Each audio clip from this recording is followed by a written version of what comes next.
She told me she needed space right after I got home from a 12-hour shift, still covered in dust, just wanting dinner and 5 quiet minutes on the couch.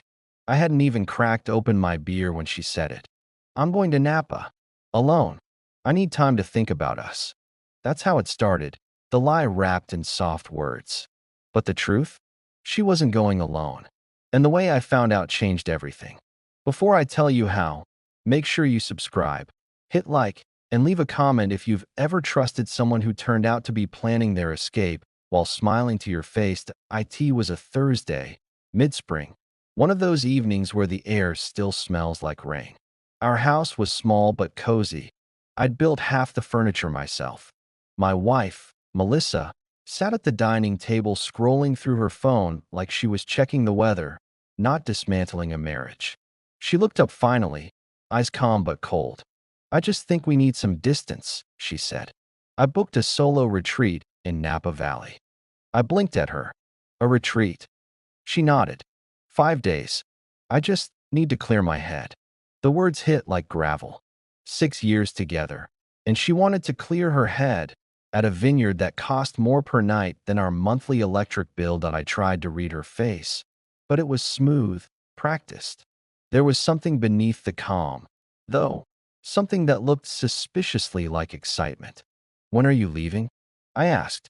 Tomorrow morning, she said too quickly. I looked down at my calloused hands, then back up. All right, take all the space you need. She blinked, thrown off. Maybe she expected a fight. Maybe she wanted one. But I didn't give it to her. That night, she packed in silence. I heard the steady hum of the zipper, the dull thud of heels into a suitcase. She played soft music from her phone, something upbeat.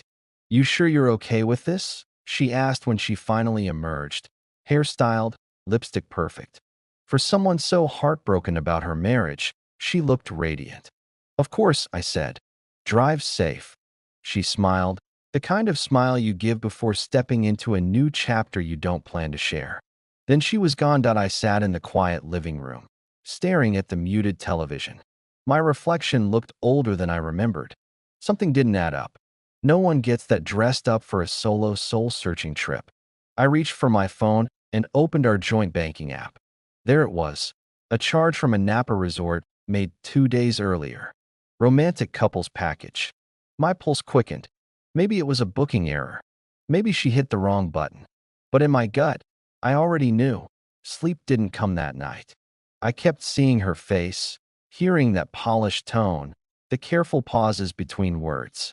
Around 2 a.m., I remembered the faint new perfume she'd worn that evening. Something expensive, floral, not her usual. Details clicked together like puzzle pieces forming a picture I didn't want to see. I thought about calling her, but what would that do?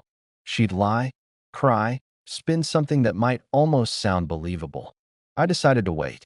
People always reveal themselves if you're patient enough. The next morning, she texted, landed safe. Don't worry, I'll call you later. A heart emoji followed. I stared at it for a long time before locking my phone. I went to work like nothing happened. Moved boxes, signed invoices, smiled when people joked.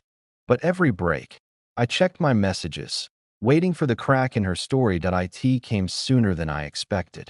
2 days later, her sister Karen called during my lunch break. Hey, quick question, she said casually. Mom wants to send you and Melissa a bottle of wine for your couple's retreat. What's the name of the vineyard again? I froze mid-bite. Couple's retreat? I repeated. Yeah, the one in Napa. She said you guys were finally taking time to reconnect. She showed us pictures at dinner last week. I could hear her flipping through her phone. Silverleaf Estate, that's it. I swallowed hard. Karen, I'm at work. I didn't go to Napa. Silence stretched for several seconds. Wait, what? She whispered. She said you were there with her. No, I said. But thanks for the information. After we hung up, I sat in my truck with the engine running and the world spinning. My wife had told her entire family we were going together. She'd built an alibi around my absence. And now I knew not just that she was lying, but that she was lying big.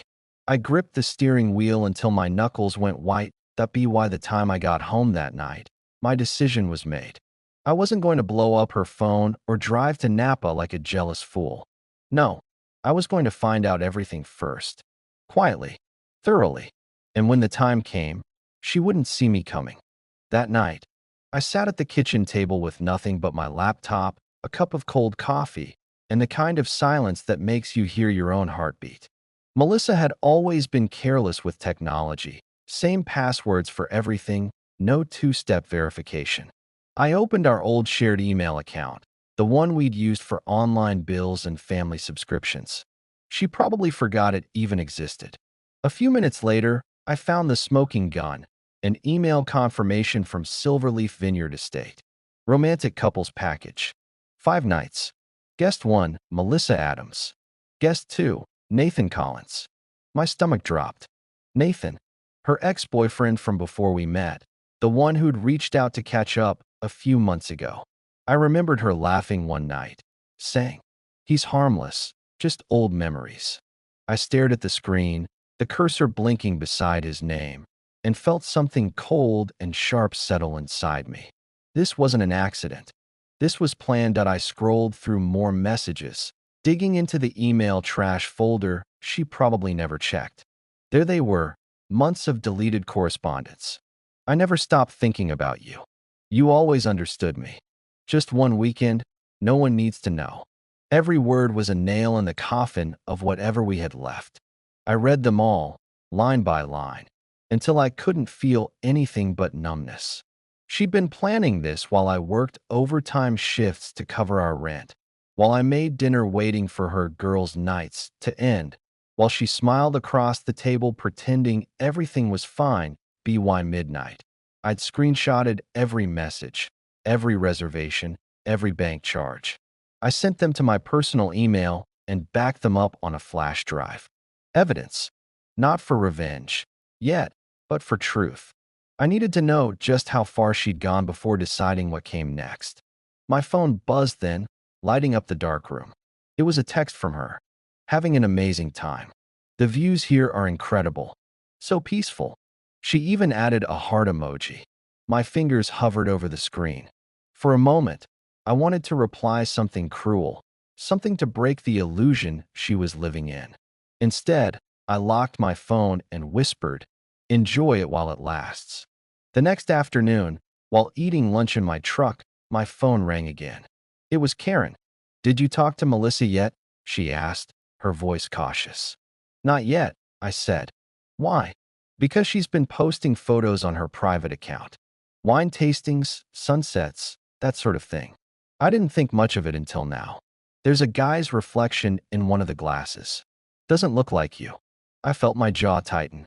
"Can you send me those?" She did, within seconds. There it was, Melissa smiling at the camera, hair perfectly curled, a wine glass lifted in her hand. And in the glass reflection, clear as day, was Nathan's face.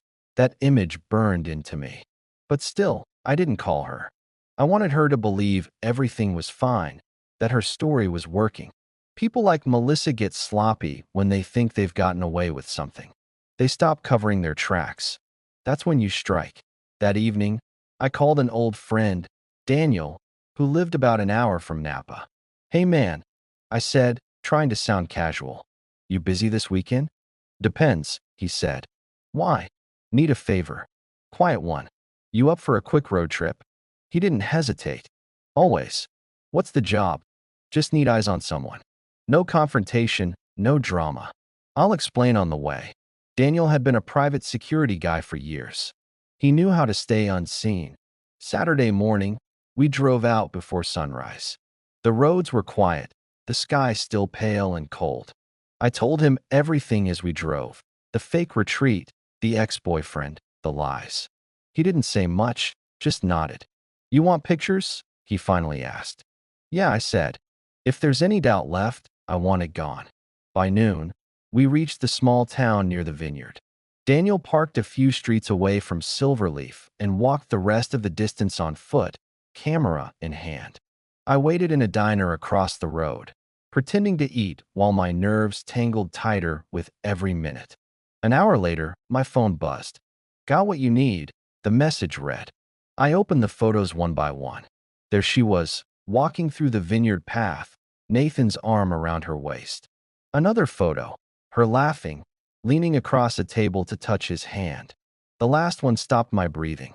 They were standing outside a cottage labeled 7. Lips locked like the rest of the world didn't exist. I saved the images and sat there, motionless. The waitress came by and asked if I wanted a refill. I nodded automatically. The coffee tasted bitter, but I didn't care. I'd expected this, but seeing it made it real. She'd crossed every line, burned every bridge, and I had the proof in my pocket. That night, I drove home in silence. No music, no thoughts beyond one steady rhythm in my head.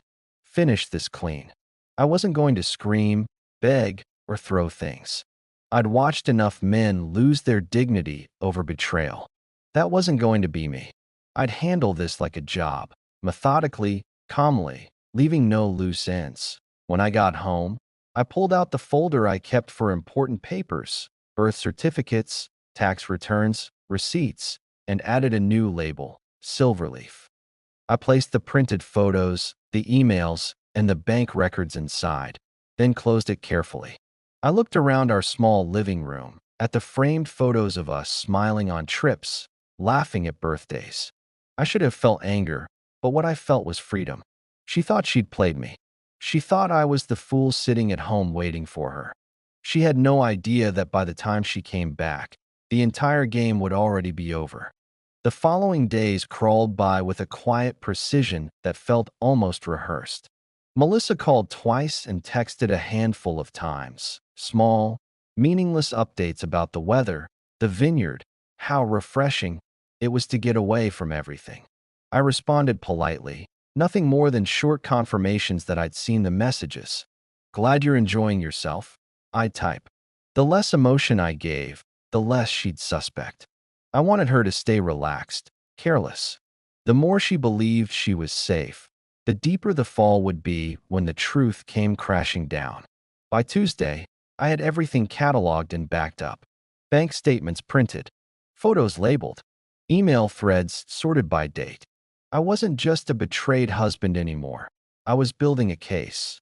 That afternoon, I met with a divorce attorney named Paul Jenkins. His office sat between a dentist's clinic and a travel agency, nothing fancy but efficient. He was a stocky man in his 50s with calm eyes that didn't miss much. "Tell me what's going on," he said after shaking my hand. I laid it all out in a single breath. The fake trip, the ex-boyfriend, the receipts, the photos. He listened quietly, occasionally jotting notes. When I finished, he leaned back in his chair. "You've got solid proof," he said finally. "How long have you been married?" 6 years, I replied. "No kids, rented apartment, one joint account, separate vehicles." He nodded. "Good. That keeps things simple. You're not required to prove fault in this state. But since she used shared funds for the affair, we can argue financial misconduct. It'll give you leverage." His calm tone steadied me. We went over paperwork, options, next steps. When I left his office an hour later, I wasn't broken anymore. I was ready. On Wednesday, while I was at work, her sister Karen called again. "You won't believe this," she started, voice trembling. "Nathan's wife just called me." That caught me off guard. His wife? Yes. Apparently, Nathan's married now.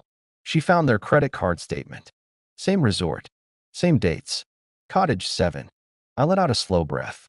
"And what does she plan to do?" "She said she's driving there tomorrow morning." Karen's voice dropped to a whisper. "She wanted me to warn you in case things get messy." I leaned against the wall, a strange calm washing over me. "Let it happen," I said. "Sometimes, people need to crash into their own lies before they see them."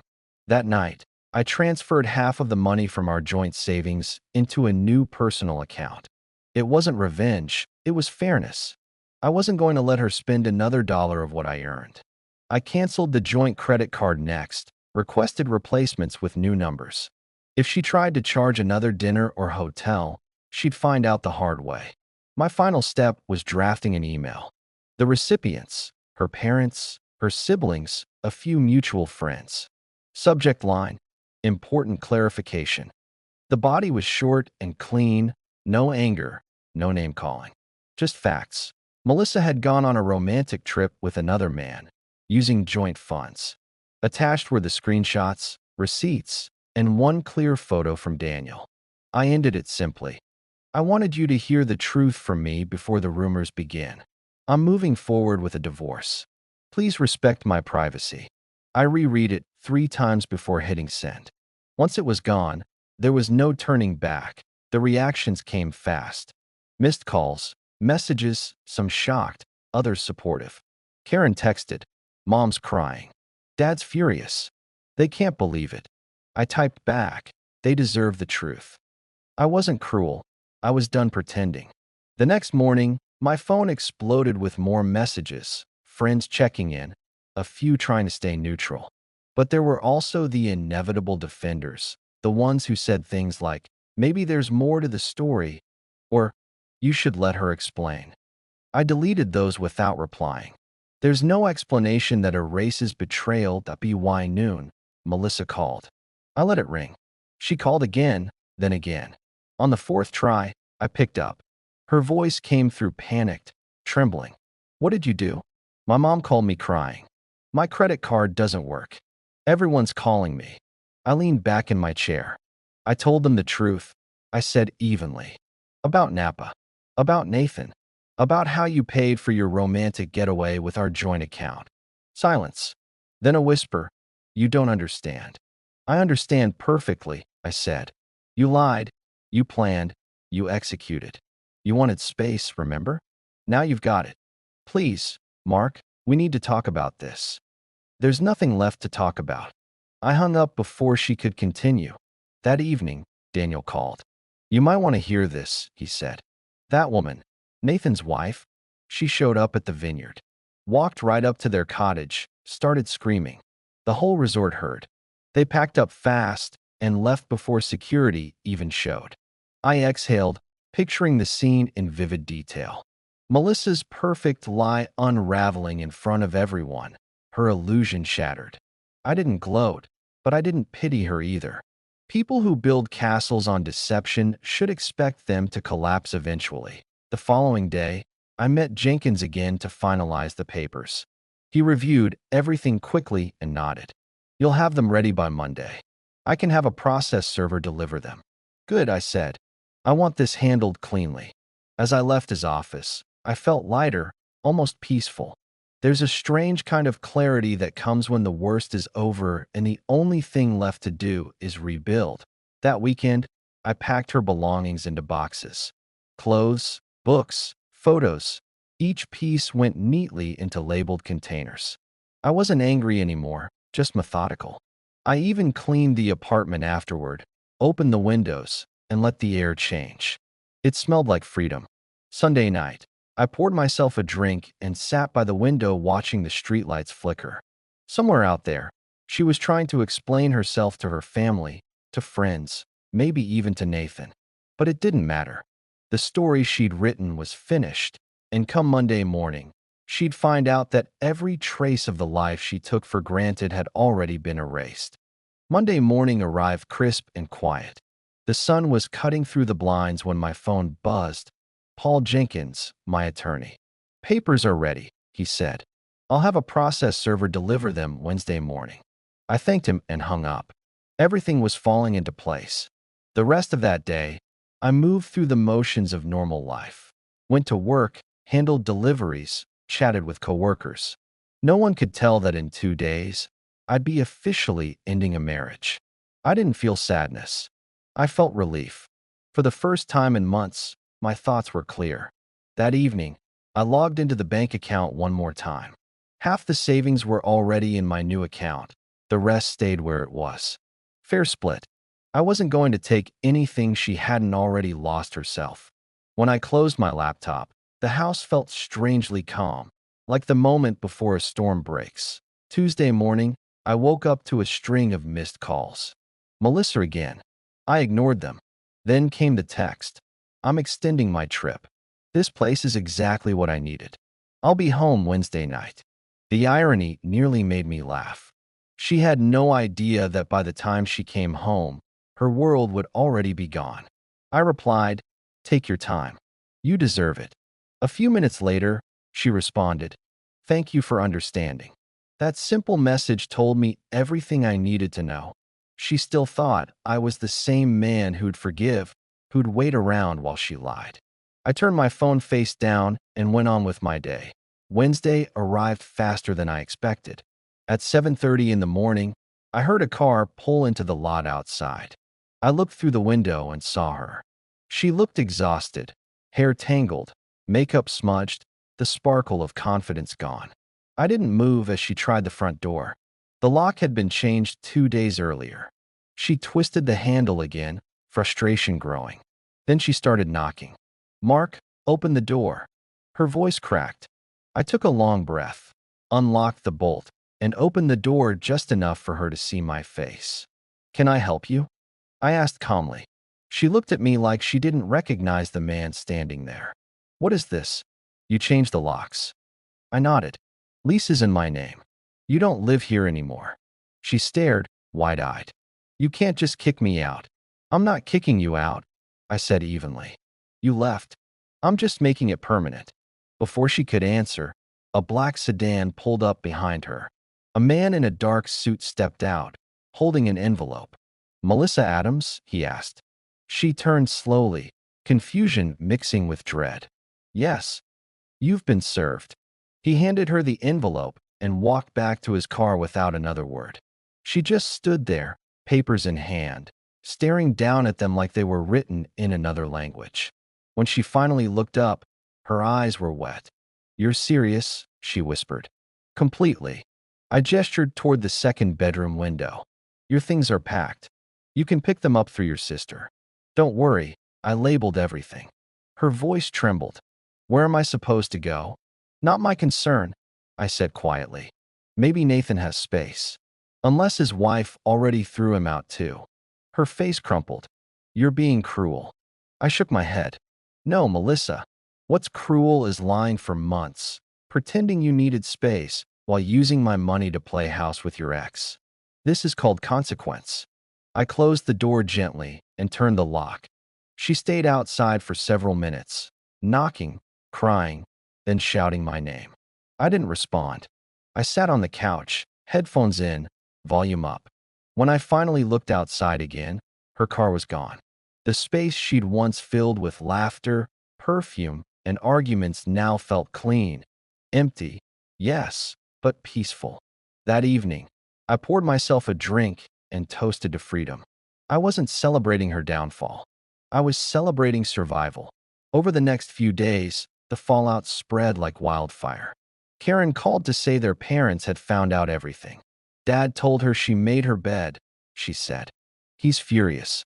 Mom won't even speak to her. I didn't ask for details. I didn't need them. Melissa had spent years crafting a perfect image, and it had finally shattered.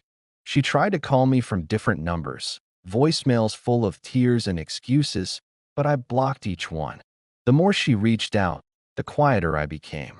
Silence became my closure. A week later, Jenkins called. "Good news," he said. "She's not contesting the divorce.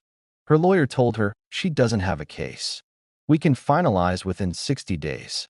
"Good," I said. "Let's end it fast." He paused. "She wanted to request a meeting, said she needs closure." I smiled faintly. "She got it when she signed the reservation for that trip." "Understood," he said. "I'll tell them no." Life went on. Work picked up, and I found myself smiling more. I reconnected with old friends I hadn't seen in years, started going out again, even joined a weekend softball league. Each small step forward felt like reclaiming something she'd quietly taken from me. Then, one Friday evening, as I was leaving the grocery store, I saw her. She was standing by a beat-up car in the parking lot, phone pressed to her ear, wearing a cheap jacket that didn't suit her. For a moment, our eyes met. She froze. I gave a polite nod, nothing more, and walked past her to my truck. No words, no confrontation. That silence said everything. Months passed. The divorce finalized exactly as planned. Clean, fast, undeniable. Karen kept me updated. Melissa was living in a small apartment, working two jobs, alone. Nathan had moved out of state. His wife had divorced him too. The universe has a way of balancing things. One evening, Karen said, "Mom asked if you'd ever forgive her." I thought about that for a moment. "Maybe someday," I said. But forgiveness isn't the same as trust. That's gone for good. Now, looking back, I realized the worst day of my life wasn't when she left. It was when I still believed her. Once the truth surfaced, I stopped being the victim. I became the author of my own ending. And I've learned that sometimes silence and self-respect cut deeper than any revenge. If this story hit home for you, don't forget to subscribe, leave a like, and share your thoughts in the comments. You never know, your next chapter might start the moment you stop waiting for someone to come back.